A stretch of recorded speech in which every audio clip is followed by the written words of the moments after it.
Alright, so there's a lot of stir about what Donald Trump's presidency means, and one thing's for certain, it definitely means that Donald Trump has enough popular support in America to be elected president. He didn't have the quote-unquote popular vote, and everyone's butthurt about that, but they weren't when Romney got screwed about it, so go fuck yourself, and don't protest your current democratic system when it doesn't benefit you. That would be what we call, fucking around, essentially fucking with the rules after the game is played. So, yeah, not gonna happen. But anyways, more to the point, what I was talking about was because Donald Trump got elected, he definitely got some form of popularity in order to be elected.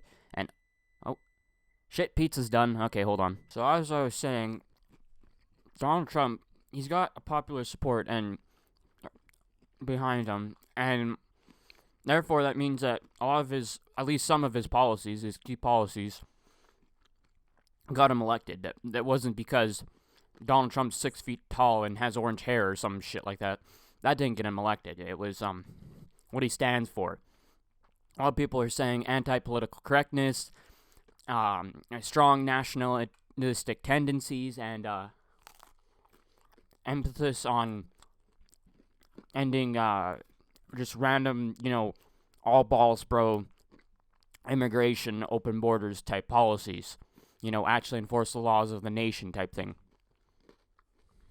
But anyways, to see that there's verifiable proof on, in the ballot box that the people agree with Donald Trump policies, and at least probably the strongest ones, which were immigration, terrorism, and anti-political correctness. People are just sick of political correctness, left and right, I believe, and that may have won him a lot of votes on the Democrat side. It is, without a doubt, obvious that it's a clear validation that, you're not alone in terms of thinking about those policies, in terms of thinking about some right-wing policies that everyone has essentially called you racist for. Well, I'm going to be anti-PC. Well, you're racist. That's basically what it has been, and we have had a sound of silence in opposition to PC culture. And now that we've had a enumerated census, basically, on those who are opposed to PC culture, at least voted for a guy that was opposed to PC culture, seen as the anti-PC troll icon, they now have verifiable statistics that they are not alone in their thinking. So this is where this leads us to this article, where basically Global News, which is, one of the many left-wing media sites in Canada. This one, however, Global is basically an old piece of shit. When it comes down to it, I mean, everyone watches the CBC. CTV, I believe, is more popular than Global, and Global is for the most part a sack of shit when it comes to thing. And it's not like it's new media; it's been around for a long fucking time. It's just an old shitty dinosaur. But we have this Global News article on basically, the headline is, "Very Disturbing Signs Call for White People to Mobilize Against Multiculturalism in Toronto." Oh my god! And I mean, I'm not kidding. This is honestly, why doesn't someone think of the children? That's the type of article this is, so let's go through it. Let me scroll down. Posters calling for white people to mobilize against multiculturalism have been removed, but residents in East York are still upset. Catherine McDonald has this story. Let's actually look at the posters, because the poster on there is low quality. Switch it over. This is what the poster reads. "Hey, white person, tired of political correctness? Everyone is. Everyone's tired of people acting like fucking babies, pansies, snowflakes. Everyone's tired of political correctness. Wondering why only white countries have to become multicultural? That is a weird phenomenon. Only Japan and whatnot, they don't have any immigration that is non-Japanese and stuff like that. They didn't take any refugees. They're not an island built on immigrants or anything like that. So, that's an interesting concept. Would I say it's because they're white? No. I would say it's because of some sort of weird sense of morality that the West has. This is, of course, a point of contention I have with this weird alt-right and the white genocide and stuff like that. It's not particularly a racial thing. It's a lot of times a nationalistic thing, or or a particular viewpoint that the West seems to have. Figured out that diversity only means less white people. That's another one. People are sick of diversity quotas. Diversity quotas are full of shit, and especially in the contraction of the North American economies in the last 10 to 20 years and so forth. People have been getting really pissed off, obviously. It's been a long time coming that, once the pie shrinks and then you start puffing the pie to people on the basis of the color of their skin, they get really pissed off. They get, how the fuck can I compete with a black person? Because I can't. What am I going to do? Go blackface into the interview? No. And they're really pissed off because they're told race doesn't matter, yet race does matter when it comes to diversity quotas. Sick of being blamed for all the world's problems. This is kind of arbitrary and vague. I think this is more so like, USA is a colonial nation. It's built on colonialism, or UK is built on colonialism. And what I have to say to that is, yes, they built a lot of colonies. It's the raping and the pillaging and don't be taking my land, brother, and stuff that, people really hate about colonialism. The problem with this argument is that people don't really have a good perspective and grasp on history. Prior to British colonialism, when people fought wars amongst each other and their neighbors, when they raped and pillaged the land, they quite literally raped and pillaged the land. I mean, there's a reason why 1 in every 200 human beings can trace their lineage back to what we believe as Genghis Khan's DNA. There's a reason for that. And so when the British Empire went on its conquests and tried to acquire resources and establish a lot of colonies, they decided to take a different approach because they didn't really have the manpower to, raise cities to the ground. They essentially went in with gunboat diplomacy. They said, submit as king, give us access to this resource, whatever it may be that they wanted, and we'll let you live. Essentially, we won't murder your entire armed forces and burn your port and put your head on a pole. Essentially, what the British Empire was a series of puppet states with controlled resources and expanded trade routes that were protected by the British Navy and several colonies around the world in North America, and I think there was one in Australia that became known as Australia. So rather than rape and pillage, their version of conquering was level a port, destroy the Navy, and now you must submit. I mean, morally speaking, this is a far better option. The only civilians that are, really getting killed are collateral damage for the most part. I mean, obviously there's probably cases of rape, but it wasn't like the whole army, a bunch of 1,000 savages basically going in and raping all the town's virgins, so to speak. But slavery, man, slavery fucking sucks. It's terrible. Ugh. Yeah, no shit. 9/11 was bad. I agree with that. Okay, so now that we got that out of the way, let's talk about something that requires a little bit more brain power and thinking, and less virtue signaling. Now, throughout history, up until this point of the colonial era, everyone had engaged in slavery. White people enslaved white people, black people enslaved black people, all the works. Everyone did it. It's just one of those things that happen when you conquered your neighbors. Now, slavery in the colonial era was different because this is where it became the most profitable and rapidly most efficient, and also when it ended. Now, see, what happened was this big, evil colonial empire called the Great Britain, and they had the biggest slave racket. It was the most efficient because they could easily, ship hundreds of slaves across seas in one boat, and it was just the most profitable time for slavery, and they ended it based on morality. I mean, yeah, it's a little bit more complicated than that, but that's pretty much what happened. There was no other reason for it. The morality that slavery was reprehensible had been laid, the groundwork had been laid hundreds of years prior, so it was literally based on morality that the British had gave up their one of their most profitable commodities that they ever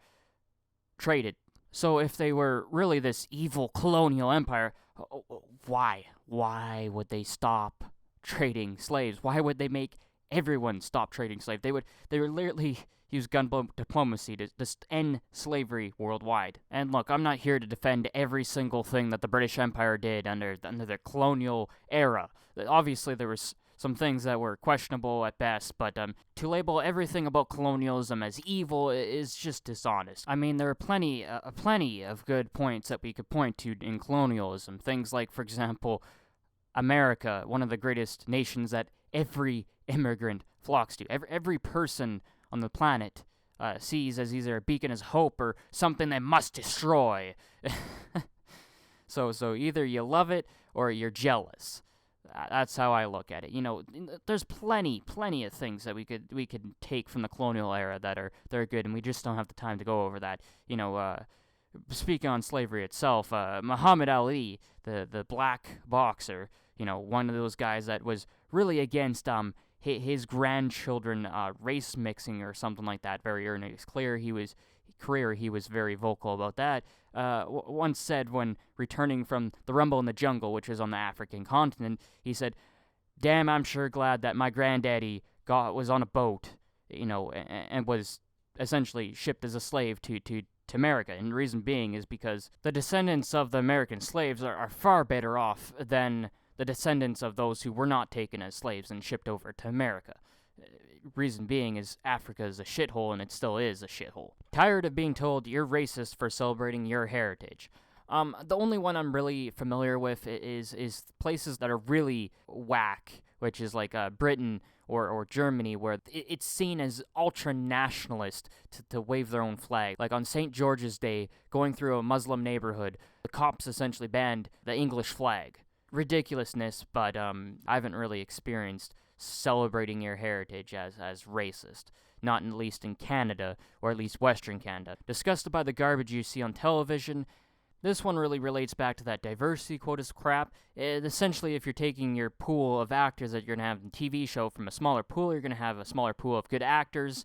Therefore, you're going to have, shittier quality of TV, essentially. Think if you're making a comedy show as well, and your main concern is, rather than make it funny, make sure you have a gay guy, a Chinese lady, and a black dude, and then some sort of queer on it.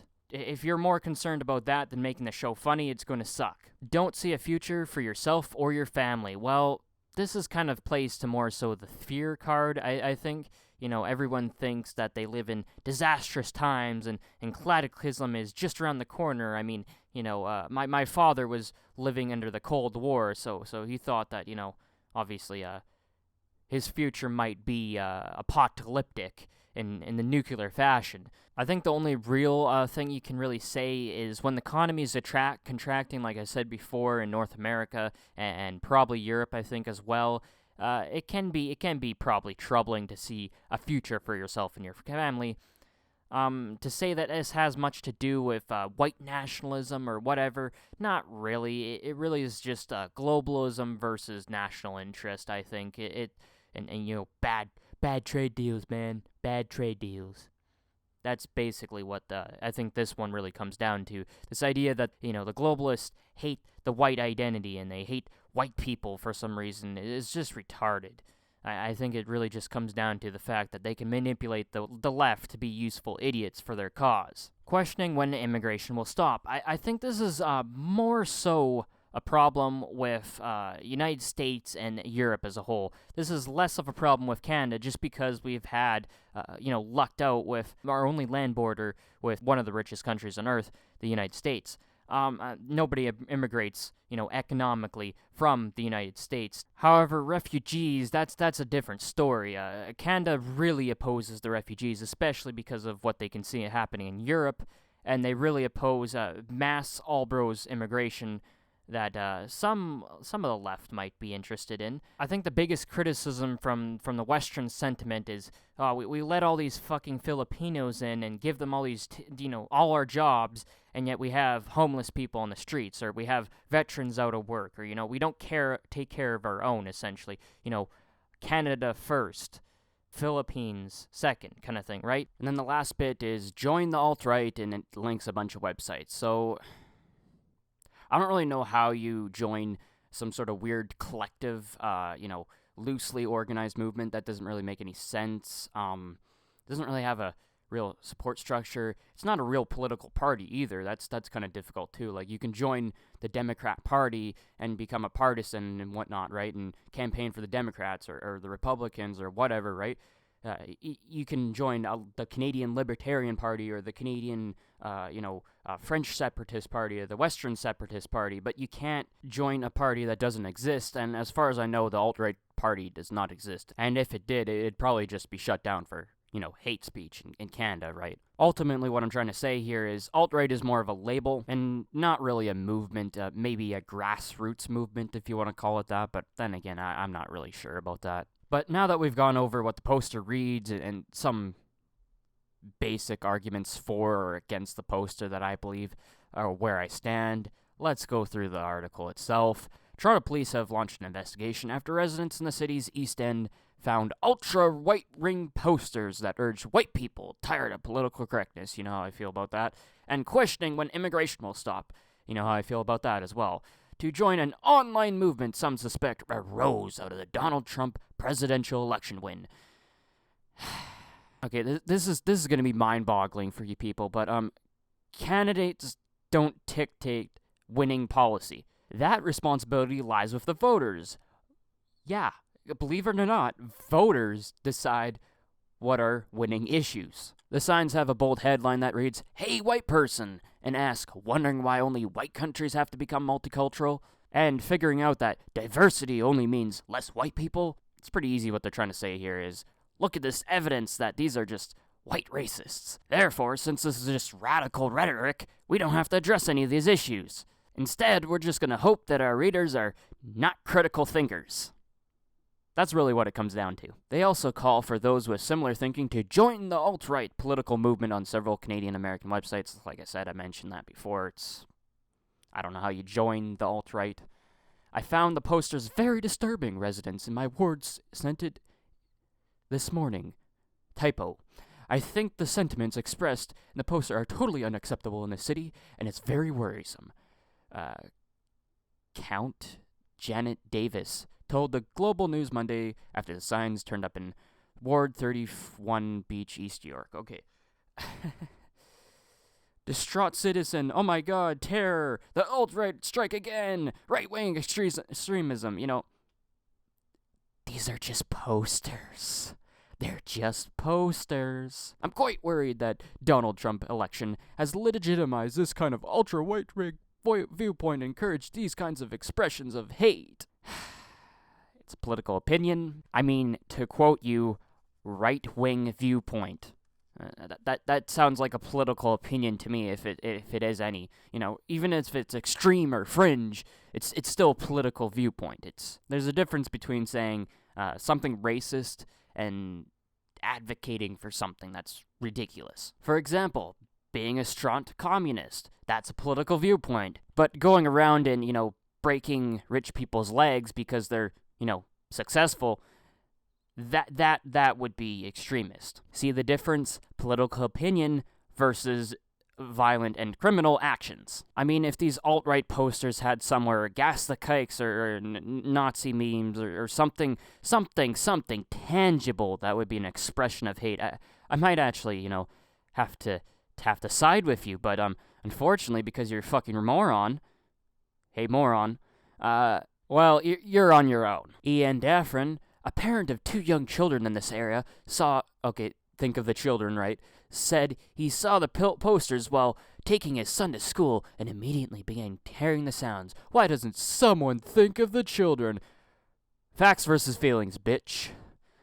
I was shocked. It was disgusting. So I started tearing it down, and he started pulling me along to make us go, but I told him, I don't like bullies. So I took it out. So your son actually agrees with me and says, "Oh, these are just posters, Dad. Get over it. Like, let's continue on. You're acting ridiculous. You're taking this ridiculous." No, I don't like bullies. What? He said, adding that he had heard from neighbors there were other posters found in the area. I hope I never see them again. I hope they don't come back around here. There's no way to know where this person would have come from or who would have put it up, whether they're even from this neighborhood. But it's not. I know that's not really a Toronto thing, so let's hope we never see it again. Censor it, ban it, and let's lock him up if he ever surfaces again. Fuck, man. Look, your idea of just ban it, censor it, that's not going to work. That's not going to change anything. You're a fucking moron. And of course, I love these read more things. There was one about a swastika on a Jewish person, where we've caught swastikas that were, made by the victims themselves to perpetrate victim culture. But another one, read more, rash of disturbing acts of racism reported in U.S. after Donald Trump wins the election. Yeah, of course, Trump's fault. Also, this is now after the fact, but we do have the verified proof that most of those were bullshit. That the Muslim hijab thing, that one was bullshit. People lie. Doesn't matter, to deny that people lie is ridiculous. But let's go on to see what the police are doing. Toronto Police Constable Victoria Kwong said that they have launched an investigation after speaking to several complaints about the posters and were taking samples of them for analysis. Oh my god. Sir, the results from the lab came back and apparently there was no semen found on the posters. It appears that the assailant did not jerk off on the posters.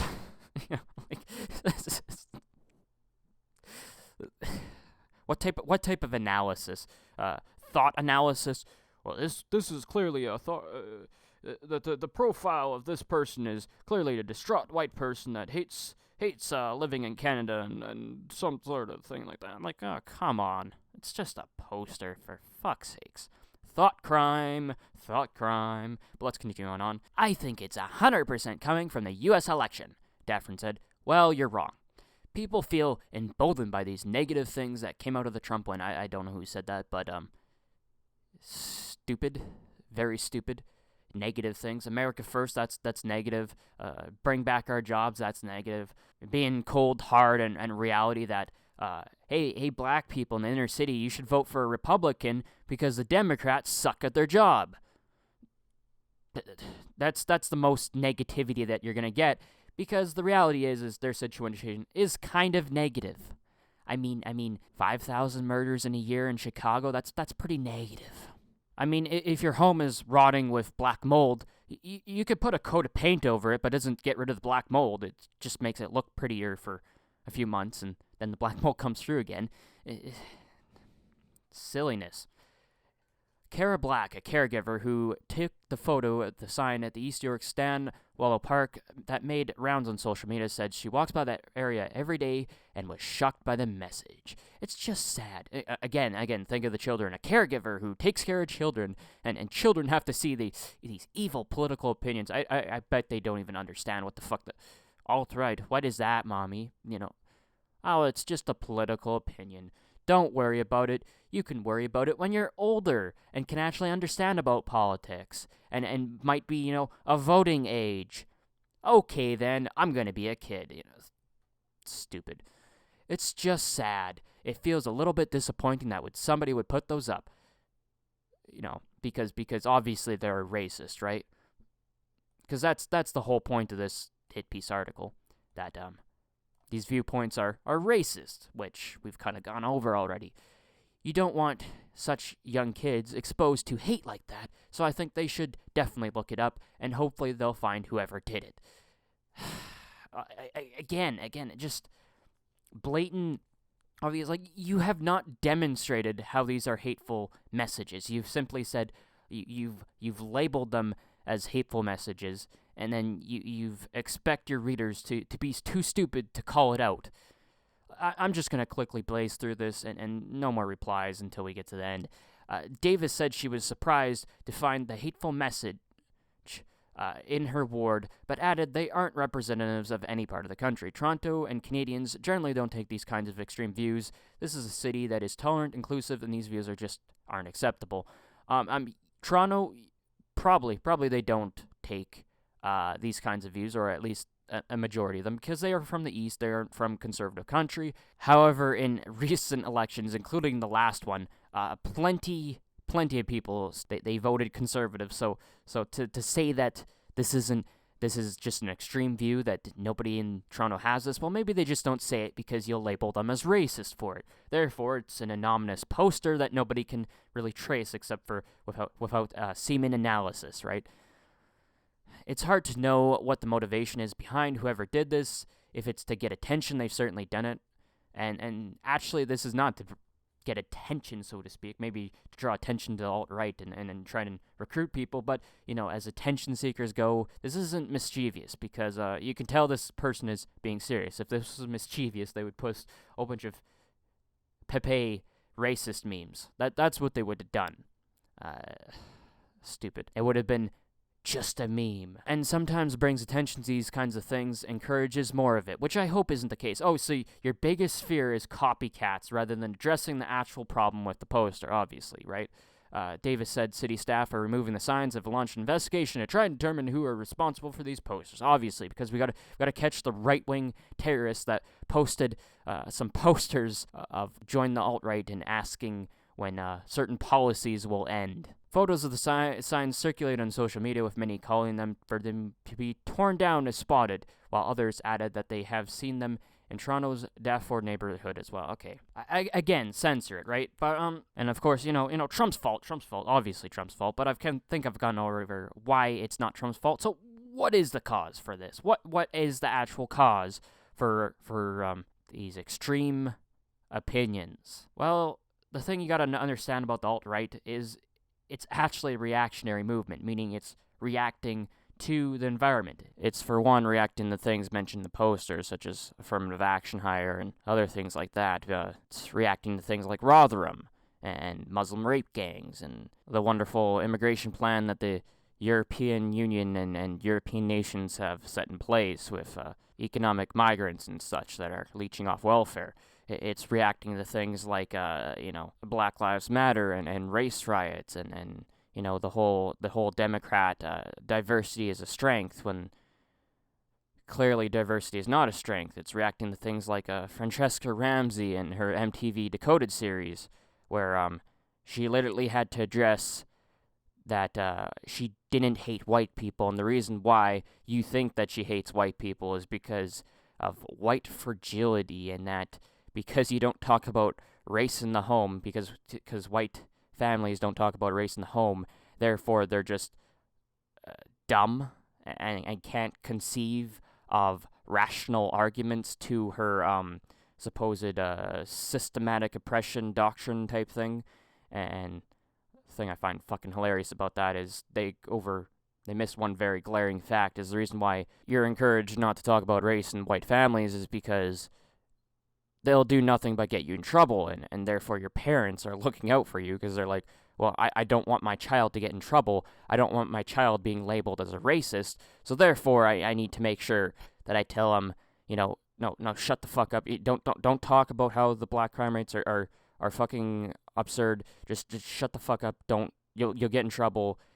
Get a good job. Be silent, and just live your life, never mentioning the glaring elephant in the room, and you'll be fine, kid. Which is yet another thing people are reacting to. They're reacting to things like hate crime videos that come out where a gang of black people beat the shit out of a white person because of X, Y, and Z, usually something stupid like voting for Donald Trump or simply being white in Milwaukee during a riot. They're reacting simply to progressive politics that have infected the entire Democratic Party, Hollywood, all forms of entertainment, Daily Show, just things like that. They're reacting to all these things.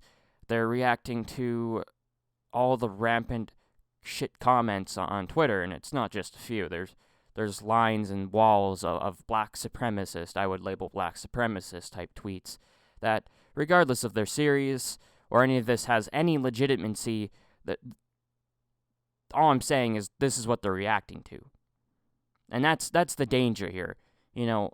When the CBC makes an unfunny, it's literally cringeworthy if you ever watch it, an unfunny comic sketch on beige power making a parody of white genocide, you literally just legitimize their views because they are a reactionary movement. You have to disprove what they're saying and what they're seeing in the world. And frankly, I can't, in a lot of respects, disprove what they're seeing in the world.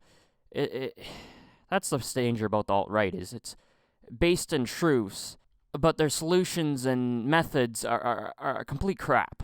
Let's be honest here. For the most part, a lot of them are shit. Like, for example, eugenics, and okay, eugenics, fine, I'll concede that maybe there is some truth, or at least there could be some truth to certain, IQ levels being different amongst different races. That, fine, if it's the facts prove it, right? But the idea that what we need to do, therefore, is make a white nation and some sort of sovereign white nationalism type thing where we have only white people in our. I did pretty good on that one actually. I failed last time I recorded it. Like I was saying, making a nation only for white people is just ridiculous. It makes no fucking sense. It's obviously just too far. It's not it's like, okay, so whites score 5 points higher on an IQ test than black people. So what's your solution? Well, we need only a white nation. That's ridiculous. Maybe you just need more education resources allocated to black people. Like, this was something that I really realized growing up is, you know how we talk about, stupid people, idiots everywhere. I'm surrounded by idiots, and how do we solve the solution with, idiots going out and fucking and getting 5 children and, the rich middle class only having 2 or 1. And it's kind of like this idea of, well, we need to castrate the idiot class. It's obviously a stupid solution, but I came to the realization that you can actually fix a human brain to be somewhat functional through the use of education. You can teach a dog new tricks. You might not make him particularly acute at learning, or he won't become no fucking Einstein, but you don't really need that for society. You just need a guy that's smart enough to fucking use condoms once in a while, or even simply just go out and get a job, work hard, and find solutions to his problems, and without relying on welfare all the time, and things like that. Go out, be a outstanding citizen, and stuff like that. Things like you can arm him with education and ideas to help him succeed. And it was a good realization that I came to, rather than just being a complete moron and saying, oh, these fucking idiots, fuck them, we need to basically have the idiot holocaust, because I genuinely, somewhat, to some degree, thought that might be the only solution to idiots. Obviously, I never spoke of that because I never formulated the argument properly. It's kind of like the whole Jordan Peterson argument. I was still going through it in my adolescent brain, and I'm not kidding, I was an adolescent when I was thinking about this and came to this realization. And this is ultimately where the alt-right fails, or at least the legitimate alt-right. That they suck at solutions. Their solutions are crap. And they suck at identifying that their solutions are crap, and frankly, just extremists. Well, what's the solution? Oh, we're just going to have a white nation. How the fuck are you going to do that? Like, you say you want a revolution, oh no. We all like to see the plan. And, not only that, but we have a lot of people of color. I got that one right this time. I was thinking the wrong one. People of color in Canada that are, frankly, they have immigrant parents, and they're about as Canadian as I am. There seems to be little to no difference other than their physical appearance, and that's one of the things that I value race as such a low difference on the totem pole. I would value difference between men and women far higher, because there's far more obviously science in that realm, and things like that, and obviously behavior, statistics, and things like that. I would value things like culture far higher. Like, for example, a white person from Russia has less in common than any other color of person from Canada that's been born in Canada and raised in that culture and is Canadian as I would. And I think that's another issue with the alt-right, is they seem to just focus on race way too much. And I just don't get it. I don't get the whole white genocide, white nationalism doctrine. It doesn't make any fucking sense. It's like this idea that I think they're going on an endorphin trip, or whatever the hell it is that stimulates your brain when you learn this crazy truth that, holy shit, the races aren't 100% equal. Well, no fucking shit. If we understand the current, migration models of, the evolutionary migration models, it makes complete fucking sense that there's going to be some minute differences. And it's like this idea that they've kind of like gotten this thrill over unlocking this lost piece of information that's been lost since the 50s, basically, of this idea of an endorphin rush over the discovery of lost information, And I think that's a huge element of what's coming into play here, and therefore they're not thinking rationally when they hear these final solutions. Get it. Yeah, I know they're not Nazis. If you kind of want to understand, the political serious alt-right, you should probably look up Ramsey Paul, who has now left the alt-right because they're in civil war.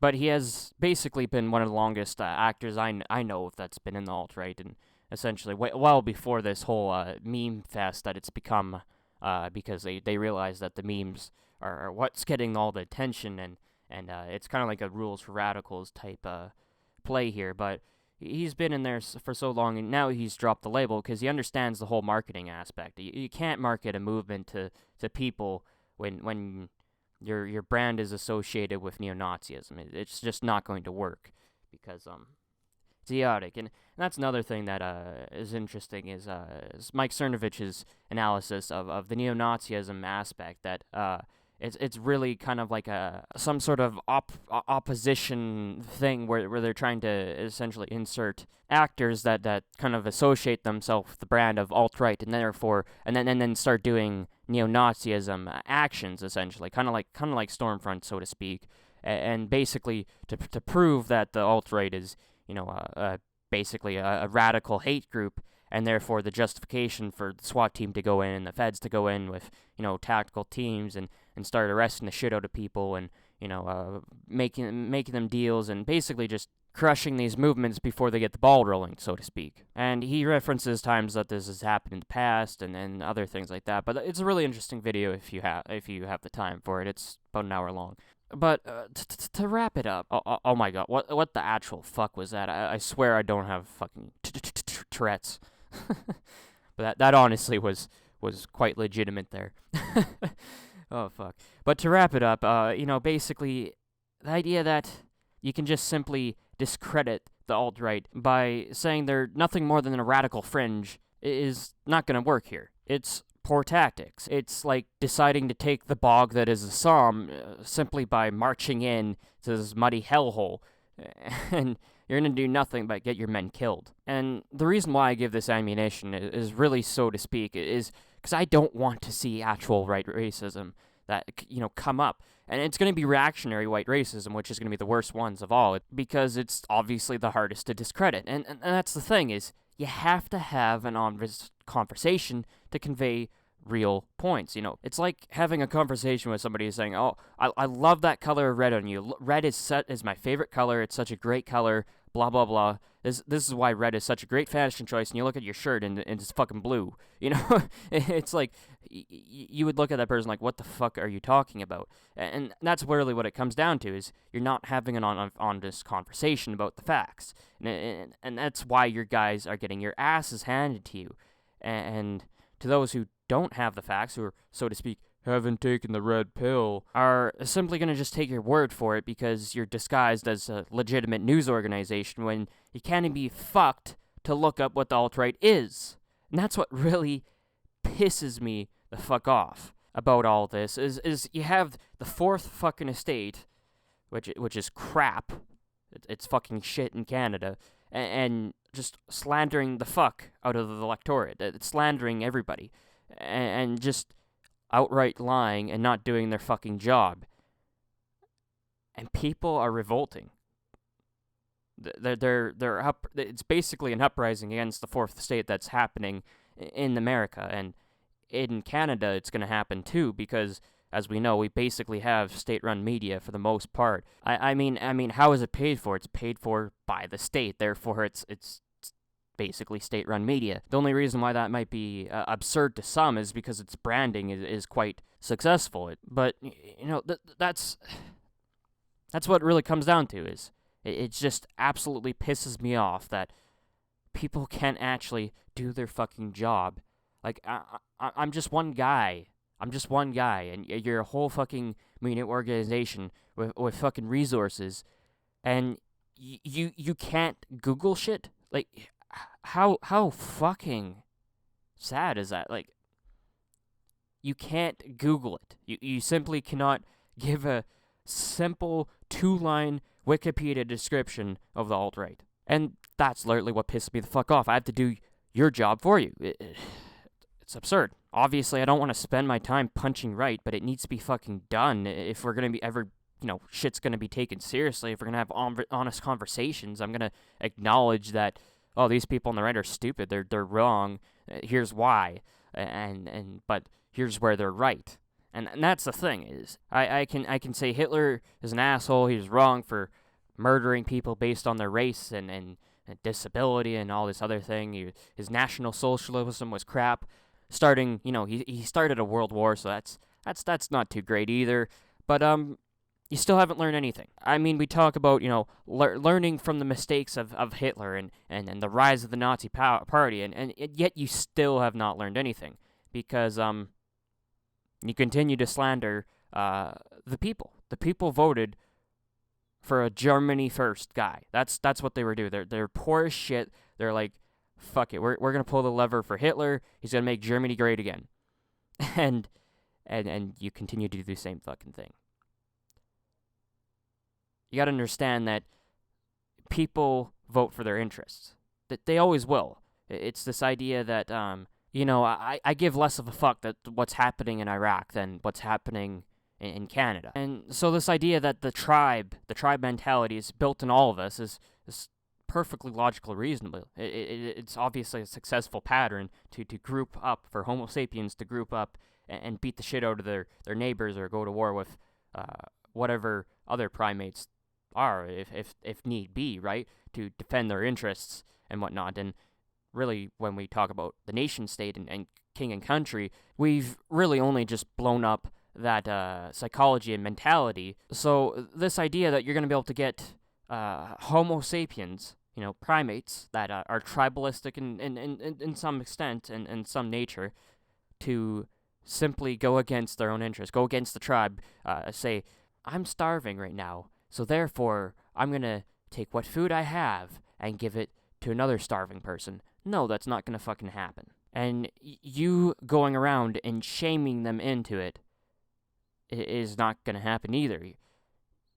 People are not stupid. They're rejecting your shaming, your power, your influence. See, the thing is, if you have gained nothing from this presentation, this video, whatever the fuck this is, so far, at least take this away. If you think you can shame an unemployed Homo sapien into sacrificing his would-be future employment to somebody else first, then you don't understand Homo sapiens. And when your reasoning why is because of the color of their skin, you're going to make racists.